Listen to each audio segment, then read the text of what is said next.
presidents mu biseera bya Paul Manga we yali chairperson wa military commission waliwo president so Paul Manga si yali president but it was a commission of presidents and president yalian it was a commission bakola ba president basatu a commission of 3 presidents asooka bali bamuyita Saul Musoke owokubiri yali Polycarp Nyamuchoncho then owokusatu yali Yoweri Hunter Wacha Olwol. It was a commission of three presidents. In history n'abantu bagina bulungi kati kyagala tugitereeze bagitegeere. Now Lwakichoncho waliwo enjagada yani Lwakichoncho Nyamuchoncho asooka Saul Musoke owokubiri is Polycarp Nyamuchoncho then owokusatu is Yoweri Hunter Wacha Olwol. Right.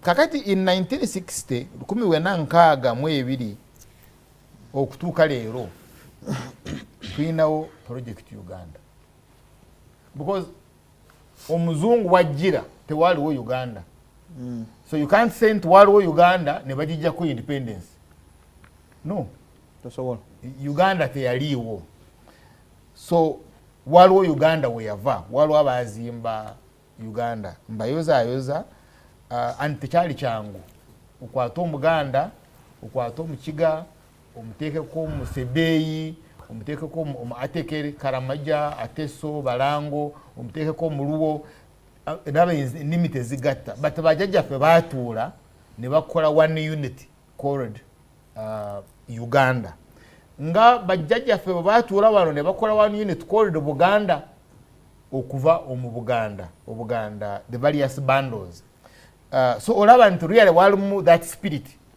eyali emanyi nti eyali eyina endowooza nti okubaawo tulina okuba kimu tulina okwegatta so wano mu Buganda yes kyakolebwa ne beegatta bajjajjaffe ne bakola Buganda kuva mu Buganda ate eventually ne tukola Uganda bwogenda ku parliament ojja kulaba nations ezakola Uganda ekyo kimu ekyokubiri the legitimacy of parliament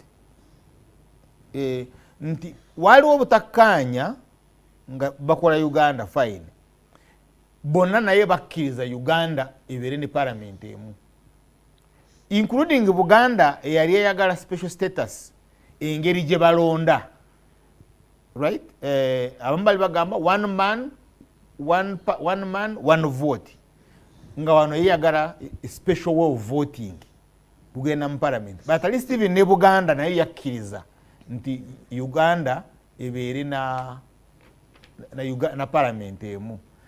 The only difference was on one man one vote and indeed ne kati tukyayina one parliament enkayana ziri tetujjuddeeyo baliyo bangiko but at least all of us agree we need one parliament sinakulaba akikontestinga and that is a very very big achievement.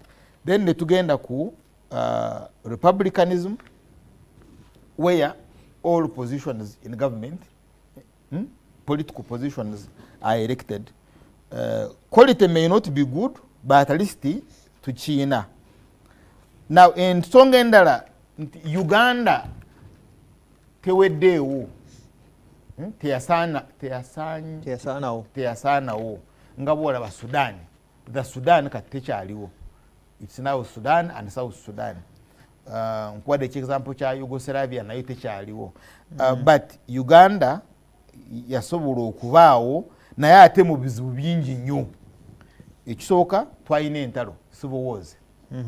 In 1970 okutuuka 79 walimu entalo then twalumbibwa Tanzania naye tufuga nga president waffe wano Lule okuba president nga bamulondera Moshi Nyerere nga yafuga wano then ne tufuna entalo endala eza 786 then Northern Uganda yabaddemu entalo LRA UPDF UPDA yaba Charles Alai uprising zala kwenda nebirala but Uganda tekutuse and it's not a mean achievement. Mu biseera bya Amini twalina embago bateekako envubu envumbo bateekako envumbo but we survived.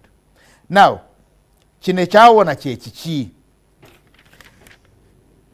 bwe batuwambye